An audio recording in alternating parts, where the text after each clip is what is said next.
আমাদের এখানে আসছেন ভাই, শুভেচ্ছা সবাইকে জানাই। নতুন করে হাসি সিজন হচ্ছে শুরু, যোগ শুনবো, কৌতুক শুনবো, শুনবো হাসি। প্রথমে শ্রদ্ধা জানাই স্যার ইশতিয়াক নাসির। ব্যাপক উৎসাহ উদ্দীপনার মধ্য দিয়ে রংপুরে শুরু হলো এনটিভিতে পরিচালিত মার্সেল প্রেজেন্ট হাসো সিজন 7-এর অডিশন রাউন্ড। ব্যবসা গরম উপেক্ষা করে প্রতিযোগিতায় অংশ নেন রংপুর বিভাগের 8 জেলার প্রত্যন্ত অঞ্চলের শত শত প্রতিযোগী। সোমবার সকাল থেকে টাউন হল চত্বরে উপস্থিত হয়ে রেজিস্ট্রেশন শেষে জেলা শিল্পকলা একাডেমি মিলনায়তনে অডিশন অংশ নেন প্রতিযোগীরা। অনুভূতি বলতে কি প্রত্যন্ত গ্রাম থেকে উঠে আসা হয়েছে, যার কারণে আসলে ওইরকম কোনো প্ল্যাটফর্ম এখন পর্যন্ত পাওয়া যায়নি।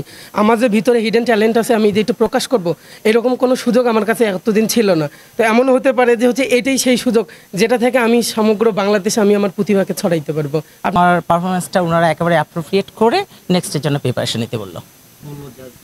এটা আমার প্রথম অডিশন, জীবনে প্রথম।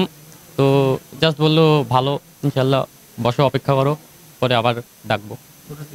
দেশের একমাত্র কমেডিয়ান এই রিয়েলিটি শোটি দীর্ঘদিন এনটিভি পরিচালনা করে আসছেন। স্পন্সর করছেন মার্সেল কর্তৃপক্ষ। রংপুরে এসে আশাবাদ ব্যক্ত করলেন রিয়েলিটি শোয়ের পরিচালক। এমন আয়োজনে যুক্ত হতে পেরে নিজেদের গর্বিত মনে করেন স্পন্সর কোম্পানির এই কর্মকর্তা। তো আমাদের সিজন 7টার আমাদেরই থাকবে, উদ্দেশ্য থাকবে একটাই, যে আমরা লাকি 7 ওয়েতে মানে মানুষের জীবনে যেন আরও লাকি কিছু ইভেন্ট ঘটে, এর জন্য আমরা লাকি 7টা নিয়ে এবার প্রচার করছি। আর চেষ্টা থাকবে অবশ্যই যেন আমরা সিজন 7টাকে অন্যান্য বারের তুলনায় অনেক বেশি, আরও বেশি জাঁকজমক করতে পারি। মানে লাস্ট 6 সিজনকে যেন আমরা ভুলে গিয়ে 7-এর কথাই বেশি আলোচনা করতে পারি, এটাই আমাদের চেষ্টা থাকবে। রংপুর থেকে ঢাকা যেতে কয়েকজন প্রতিযোগী ইয়েস কার্ড পেয়েছেন। প্রতিযোগী সংখ্যা বেশি হওয়ায় রাত পর্যন্ত চলে অডিশন রাউন্ড, এমনটা জানিয়েছেন আয়োজকরা। সেলিম সরকার, সকালের বাণী, রংপুর।